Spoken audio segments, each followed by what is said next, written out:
പൊതുജനത്തിന്റെ കോടികൾ വെള്ളത്തിലാക്കി ഒരു ജലപദ്ധതി. പണി പൂർത്തിയായി 5 വർഷം പിന്നിട്ടിട്ടും എങ്ങുമെത്താതെ ഭാരതപ്പുഴയിലെ പാലത്തുള്ളിയിൽ പണികഴിപ്പിച്ച ഇറിഗേഷൻ വകുപ്പിന്റെ റെഗുലേറ്റർ സംവിധാനം തുരുമ്പെടുത്ത് നശിക്കുന്നു.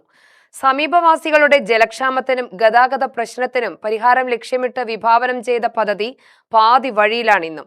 UTVക്ക് വേണ്ടി ജലീൽ ആനപ്പുറം തയ്യാറാക്കിയ ഒരു പ്രത്യേക റിപ്പോർട്ടിലേക്ക്. ഇത് പാലക്കാട് ജില്ലയിലെ കിഴക്കൻ പ്രദേശമായ പെരുവമ്പ് പഞ്ചായത്തിലെ ഭാരതപ്പുഴയ്ക്ക് കുറുകെയുള്ള ജലവിഭവ വകുപ്പിന്റെ റെഗുലേറ്റർ. ഇവിടെ എത്തുന്നവരുടെ മനസ്സ് വേദനിച്ചില്ലെങ്കിലേ അത്ഭുതമുള്ളൂ. കോടികൾ സർക്കാർ ഖജനാവിൽ നിന്നെടുത്ത് നിർമ്മിച്ച റെഗുലേറ്റർ ഷട്ടറുകൾ ഉൾപ്പെടെ ഇന്ന് തുരുമ്പെടുത്ത് നശിക്കുന്ന അവസ്ഥയിലാണ്. പൊതുജനത്തിന്റെ പണം എങ്ങനെ ഉപയോഗശൂന്യമാക്കാമെന്നതിന് മികച്ച ഉദാഹരണമാണ് ഈ സർക്കാർ പദ്ധതി. ഭാരതപ്പുഴയിലെ ചിറ്റൂർ പുഴയ്ക്ക് കുറുകെ പാലത്തുള്ളിയിൽ 2021 നിർമ്മാണം ആരംഭിച്ചത്. 2021 കിഫ്ബി ഫണ്ട് വഴി 18.95 കോടി രൂപ വിനിയോഗിച്ചായിരുന്നു നിർമ്മാണം. ആദ്യഘട്ടത്തിൽ സമീപ പ്രദേശത്തിലേക്കുള്ള ജലവിതരണവും പൊൽപ്പുള്ളി പെരുവമ്പ് പഞ്ചായത്തുകളെ തമ്മിൽ ബന്ധിപ്പിച്ചിട്ടുള്ള ഗതാഗത സംവിധാനവുമാണ് വിഭാവനം ചെയ്തത്. പിന്നീട് പണി ആരംഭിച്ചതോടെ ഇത് മാറ്റി പാലം ഒഴിവാക്കി വെറും റെഗുലേറ്റർ മാത്രമായി ചുരുക്കുകയായിരുന്നു.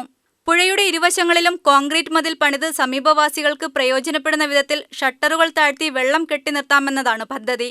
എന്നാൽ നിർമ്മാണം ആരംഭിച്ചതോടെ പ്ലാനും എസ്റ്റിമേറ്റും പുതുക്കി റെഗുലേറ്റർ മാത്രമാക്കുകയായിരുന്നു. നിത്യേന നിരവധി പേരാണ് ഇവിടെ നിന്ന് പാലക്കാട്ടേക്ക് 7 കിലോമീറ്ററോളം ചുറ്റി സഞ്ചരിക്കുന്നത്. പാലം കൂടി ഇതോടൊപ്പം വന്നിരുന്നെങ്കിൽ പൊൽപ്പുള്ളിക്കാർക്ക് എളുപ്പത്തിൽ പാലക്കാട്ടേക്ക് പോകാമായിരുന്നു. പുഴയ്ക്ക് ഒരു കരയിൽ ശിവക്ഷേത്രവും മറുകരയിൽ മുസ്ലിം പള്ളിയുമാണ്. നിരവധി തീർത്ഥാടകരെത്തുന്ന വടകരപ്പള്ളിയുടെ ഖബർസ്ഥാനിനടുത്താണ് റെഗുലേറ്റർ നിർമ്മിച്ചിട്ടുള്ളത്. ഇതിലേക്കുള്ള വഴി ഇന്ന് പാമ്പുകളും മറ്റും നിറഞ്ഞ് കാട് പിടിച്ച അവസ്ഥയിലാണ്. പദ്ധതിക്ക് ഇനിയും വൈദ്യുതി കണക്ഷൻ പോലും ലഭ്യമാക്കിയിട്ടില്ല. മൈനർ ഇറിഗേഷൻ ഉടൻ കൈമാറുമെന്ന് പറഞ്ഞെങ്കിലും അതുണ്ടായില്ല. ജലവിഭവ മന്ത്രിയായിരിക്കെ കെ കൃഷ്ണൻകുട്ടി പ്രത്യേക താൽപര്യമെടുത്താണിത് നിർമ്മിച്ചതെങ്കിലും കഴിഞ്ഞ സർക്കാരിന്റെ കാലത്തും പദ്ധതി ചലിച്ചു തുടങ്ങിയില്ല. അശാസ്ത്രീയമായ ഈ പദ്ധതി ഇനി എന്ന് യാഥാർത്ഥ്യമാകുമെന്ന് പറയാനാവില്ലെന്ന് സമീപവാസികളായ മുഹമ്മദ് റഫീഖും അബു താഹിറും പറയുന്നു. ഈ സ്ഥലത്ത് റെഗുലറായിട്ട് ഇടയ്ക്കിടയ്ക്ക് വരുന്ന ഒരാളാണ്. ഈ പരിസരത്താണ് ഇരിക്കുന്നത്. ആക്ച്വലി ഇതിനെക്കുറിച്ചിട്ടൊരു ഇതെന്തായി എന്നൊന്ന് അന്വേഷിക്കാൻ വേണ്ടി ഞാൻ വന്നതാണ് ഇവിടെ. പക്ഷേ ഇപ്പോൾ ഇതിൻ്റെ വളരെ എന്താ വെച്ചാൽ നല്ല രീതിയിൽ ചെയ്തിട്ടുണ്ട്. പക്ഷേ ഈ ചെയ്തത് ശരിക്കും അശാസ്ത്രീയമായിട്ടാണ് കാണുന്നത്. എന്ന് വെച്ചാൽ ഇവിടെ ഈ വെള്ളം കെട്ടിക്കഴിഞ്ഞ് നിൽക്കുകയാണെങ്കിൽ ഈ വെള്ളം ഇപ്പോൾ 3 മീറ്ററോ 3.5 മീറ്ററോ ഇല്ലെങ്കിൽ ഇവർ ഷട്ടർ താഴ്ത്തിയിട്ടുണ്ടെങ്കിൽ ആ വെള്ളം ഇവിടെ നിൽക്കുകയാണെങ്കിൽ ഇപ്പുറത്ത് ഈ പറഞ്ഞ മതിൽ കെട്ടേണ്ടതായിരുന്നു. ഇതിൻ്റെ ഇവിടെ ഒരു ഭിത്തി വെക്കേണ്ടതായിരുന്നു. ഈ ഭിത്തി കെട്ടാത്തോടത്തോളം കാലം ഈ വെള്ളം ഇങ്ങോട്ടേക്ക് കയറുകയാണ് ചെയ്യുന്നത്. ഈ നമ്മുടെ വടകര പള്ളിയുടെ ഭാഗത്തേക്ക് വെള്ളം കയറാനാണ് സാധ്യത. പക്ഷെ അങ്ങനെ ചെയ്യുന്നില്ല. പിന്നെ എന്താണ് ഇത് കൊണ്ട് ഇവർ ഉദ്ദേശിക്കുന്നത് എനിക്ക് മനസ്സിലാകുന്നില്ല. മാത്രമല്ല ഇത് ഇപ്പോൾ കുറേ വർഷങ്ങളായി. ഇപ്പോൾ ഞാനിവിടെ കുറച്ച് പേരുടെ അന്വേഷിച്ചപ്പോൾ അവർ പറഞ്ഞത് ഇത് അവർ തുറന്നിട്ടില്ല, കറണ്ട് എടുത്തിട്ടില്ല. അപ്പോൾ ഏകദേശം 18 കോടി രൂപയോളം ചിലവായി എന്നൊക്കെയാണ് പറയുന്നത്.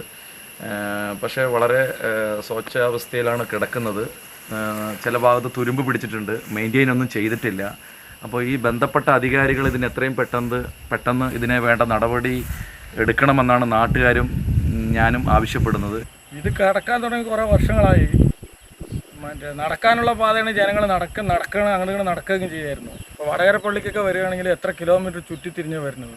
ഇത് നടക്കാനുള്ളതോ എന്തെങ്കിലും ആണെങ്കിൽ നടന്നെങ്കിൽ അവിടെ വണ്ടി നിർത്തി നടന്നിവിടെ വന്ന് ജനങ്ങൾ പോയായിരുന്നു. ഒന്നും കിടക്കാണ്ട് നടപ്പാതയോ അല്ല, ബ്രിഡ്ജ് ഉണ്ടാക്കിയിട്ട് വെള്ളം കെട്ടി അതുമില്ല, എല്ലാം കൂടി ഒന്നുമില്ലാണ്ട് അവിടെ കിടക്കണം. ഇത്രയും പൈസ ചിലവാക്കിയിട്ട് ഗവൺമെൻറ്റിൻ്റെ പൈസ 18 കോടി എന്നാണ് ഞാൻ കേട്ടത്. ഈ 18 കോടിയും മുടങ്ങി അങ്ങനെ കിടക്കുകയാണ്, ഒരു ഉപകാരവും ഇല്ലാതെ. ബ്രിഡ്ജൊന്നും ഇല്ലാണ്ട് നടപ്പാതയാണെങ്കിൽ ജനങ്ങൾ കുറച്ച് നടന്നെങ്കിലും കുറച്ച് ഉപകാരപ്പെടുത്തിയിട്ടുണ്ടാവും, അതുമില്ല. ഇനി പദ്ധതി പ്രവർത്തനക്ഷമമായി ഷട്ടറുകൾ പ്രവർത്തിച്ചു തുടങ്ങിയാലും സമീപത്തെ പാടങ്ങളിലേക്കും ഖബർസ്ഥാനിലേക്കും വെള്ളം കയറുന്ന സ്ഥിതിയാണെന്നും അവർ പറയുന്നു. മാത്രമല്ല സമീപത്ത് തടയണയുള്ളപ്പോൾ ഇതിന്റെ ആവശ്യമെന്തെന്നും അവർ ചോദിക്കുന്നു. ഏതായാലും കാട്ടിലെ തടി തേവരുടെ ആന എന്ന അവസ്ഥയിലാണ് ഇപ്പോൾ പാലത്തുള്ളി റെഗുലേറ്റർ എന്നേ പറയേണ്ടതുള്ളൂ. UTV news, Palakkad.